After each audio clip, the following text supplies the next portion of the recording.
Assalamu alaikum wa rahmatullahi wa barakatuh. Karibu katika channel yetu pendwa ya Hailushi Natural ili uweze kupata masomo mbalimbali. Usisahau kusubscribe, kushare, kulike na kucomment ili uendelee kupata masomo yetu mbalimbali ambayo tunaendelea nayo katika vipindi vyetu hivi, hususani ni masomo yanayohusiana na shikeli.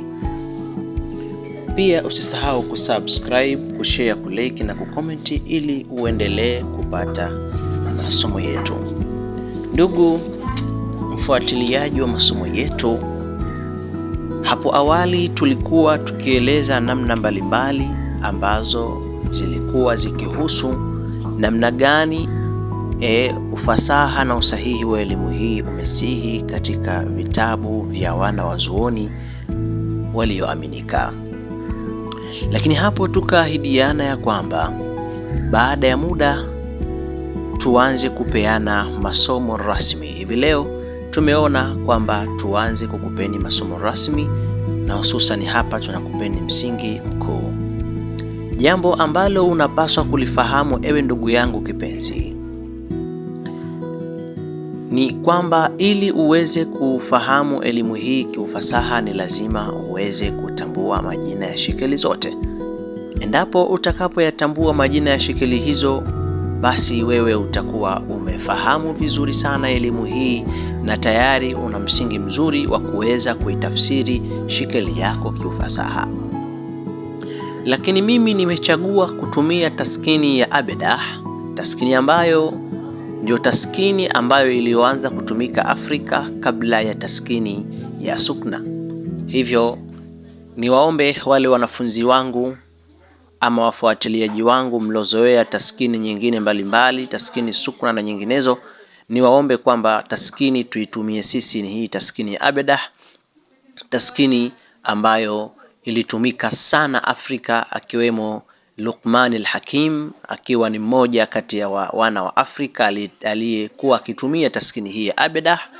Lakini vile vile pia ikatumiwa taskini hii na Daniel na wengineo, mpaka katika kabila la Barbari walikuwa wakitumia sana taskini hii kwa sababu ni taskini yenye majibu ya uhakika na isiyobahatisha. Hivyo niwaombe, mnaweza mkaona kitu cha tofauti, lakini si tofauti bali ni ule ule. Hivi sasa mtambue kwamba shikeli ya kwanza kama zinavyoonekana, ya kwanza, ya pili, ya tatu, ya nne, ya tano, ya sita, ya saba, ya nane, ya tisa, ya 10, 11, 12, 13, 14, 15, 16. Hivyo ndivyo zinavyoandikwa shikeli kutoka kulia kwenda kushoto, na huo ndio mfumo wa asili. Kwa hiyo tuendeni na mfumo huo wa asili, kutokana ndio mfumo wa asili tangu kale. Sasa hapa nitakufunza namna ya majina, kila shikeli na jina lake. Tena tutajifunza kwa majina mazuri ya lugha yetu tukufu, lugha ya Kiswahili. Hivyo niombe kwamba uwe karibu kusikiliza na kufuatilia na kuandika pia majina ya shikeli hizi. Shikeli ya kwanza ambayo ina nukta moja na vijistari vitatu inaitwa furaha, au unaweza kuiita kicheko. Shikeli ya pili ni mwekundu, kama unavyoiona ni mwekundu, ambayo ni kijistari kirefu, nukta moja na vijistari viwili chini.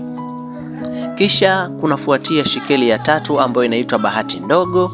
Kisha inafuatia shikeli nyingine ya nne ambayo inaitwa mweupe, au unaweza kumuita mzungu.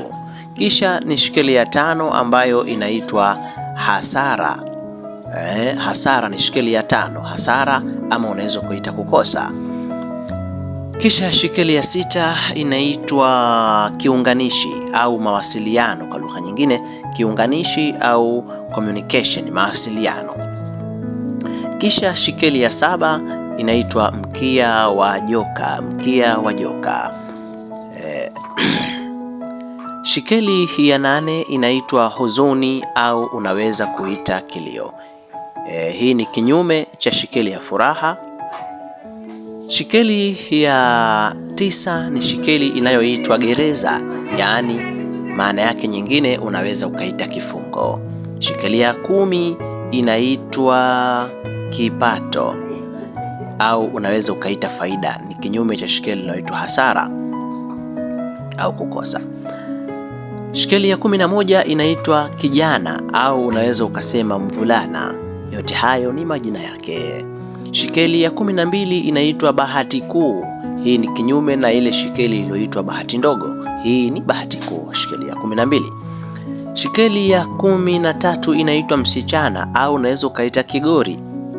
Hii ni kinyume na ile ambayo iliyoitwa shikeli ya 11 iliyoitwa mvulana ama kijana. Shikeli ya 14 inaitwa kichwa cha joka au unaweza ukaita kiremba. Kiremba au kichwa cha joka. Shikeli ya 15 inaitwa njia au unaweza ukasema barabara. Shikeli ya 16 ambayo ndio shikeli ya mwisho inaitwa wingi au unaweza ukaita mkusanyiko au kaita mjumuiko au kaita kikao au kaita grupu au kaita wanga au harusi au msiba, na hii kutokana na ule jinsi ambavyo ilivyo.